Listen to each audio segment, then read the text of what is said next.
Hey minasama, what's up? It's the Culture Detective here investigating your favorite movies, and today I'm going to do a movie review on Demon Slayer Mugen Train, or in Japanese, Kimetsu no Yaiba Mugen Resha. Yes, I know that it's not released in the USA, but ha ha ha! This is the perks of being East Asian, I guess, because this movie actually premiered in Hong Kong at the end of November, I think, and the cinemas closed for a while because of the fourth wave of the corona, but now they're opened again, and I watched it yesterday. Here is the proof, ha ha ha. So yeah, watched it in the cinema. It was quite an experience. So Demon Slayer is a manga written and illustrated by a guy named Gotoge Koyoharu, and it is adapted into a manga by the studio's Ufotable. And you know Ufotable, it's going to be a lot of budget. It's going to be a very fancy animation. So, Demon Slayer, the anime season 1 came out about a year or 2 years ago. I don't know. It feels like it's released a year ago, but it's probably been way longer than that. And I thought it was okay, but just okay. In fact, I thought it was a little bit overrated because the first few episodes of season 1 and the last few episodes of season 1 are pretty boring, slow paced, and not really interesting at all. But it is the middle episodes of season 1, the Spider Mountain arc, that really hooked me and made me interested in watching Demon Slayer because it's just so intense and climactic and sometimes horrifying, sometimes very, very emotional. I mean, just check out episode 19. But yeah, season 1 overall, not really that great. The characters, not really all that great as well. We essentially have Kamado Tanjiro, who is the main character. He's kind, he's strong-willed, he's a good boy. That's it. Nothing else about his character. Then we have the comedic relief number 1, Zenitsu, who is always scared and cowardly, but when he falls asleep, he would be sleepwalking, and when he's sleepwalking, he's actually super overpowered. And this is probably one of the reasons why I really like his character. That's because he's actually kind of trying to overcome his cowardice, his fear, but he hasn't really gotten there yet, and I really want to see that. And then we have comedic relief number 2, Inosuke, who is like the opposite of Zenitsu, super prideful, super impulsive, all over the place, but actually he's not that good at fighting demons. And then we have Tanjiro's sister, Nezuko, who turned into a demon herself after being bitten by a demon.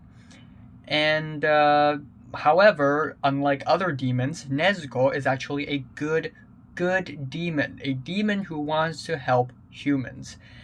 And so this quad is the Demon Slayers. They go out there and they slay them demons.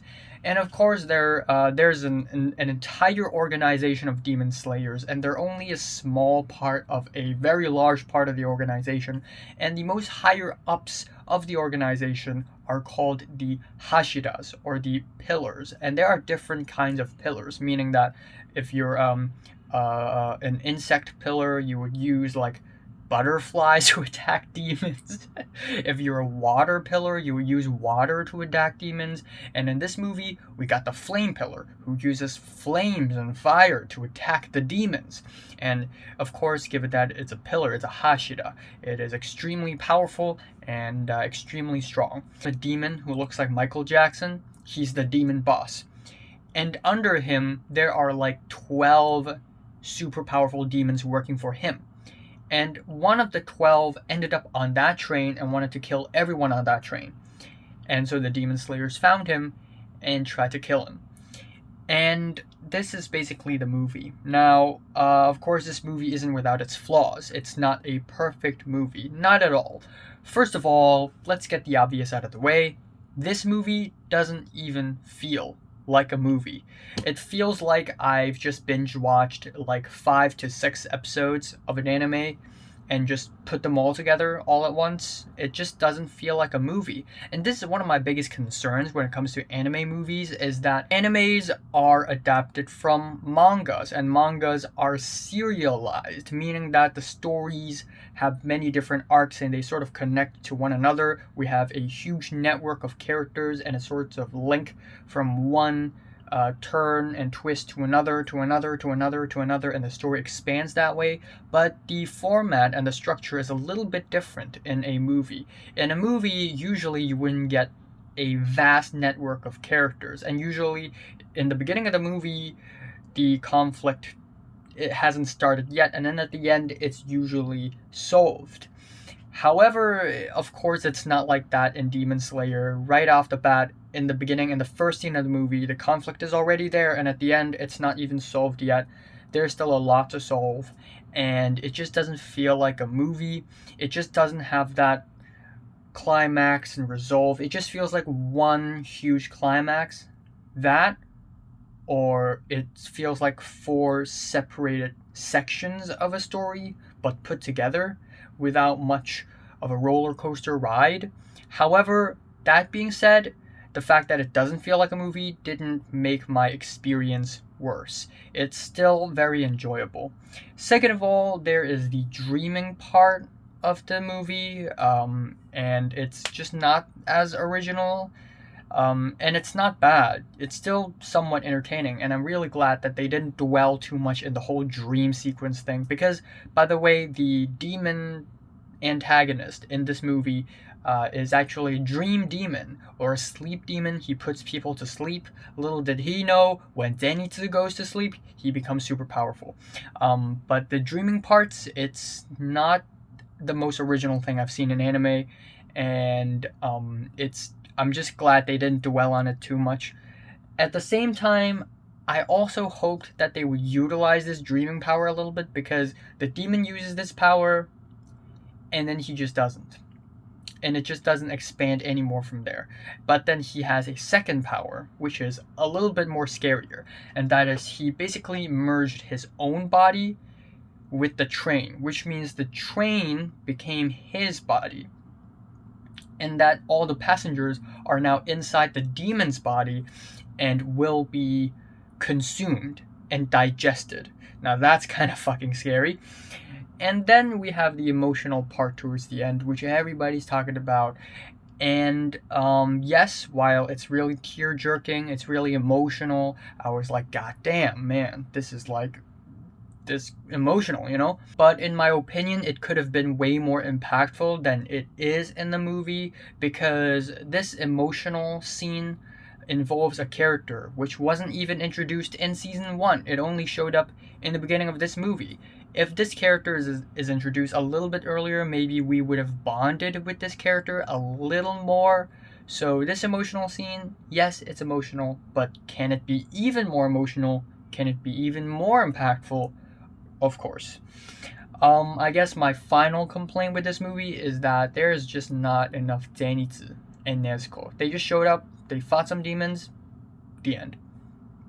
They just didn't do much. There's a lot of Tanjiro and there's a lot of Rengoku-san, but Nezuko and Zenitsu, just not much.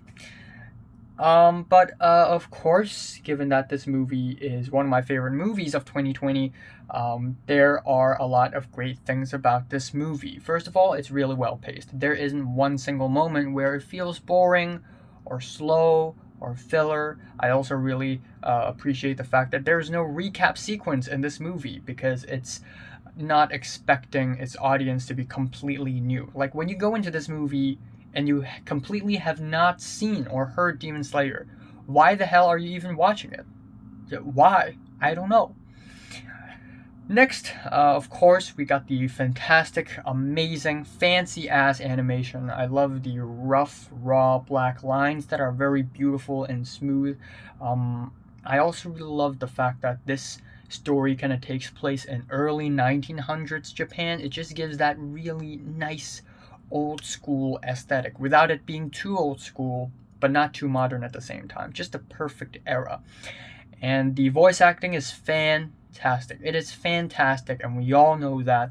The last fight scene is really friggin' hype. It's really intense, beautiful animations, but my favorite part of the story is actually the third part, where the entire train becomes the demon's body. This part was the most interesting part, also the most entertaining part, because the problem kind of complicates itself, and there's a really powerful resolution at the end. So I'm just gonna leave it at that.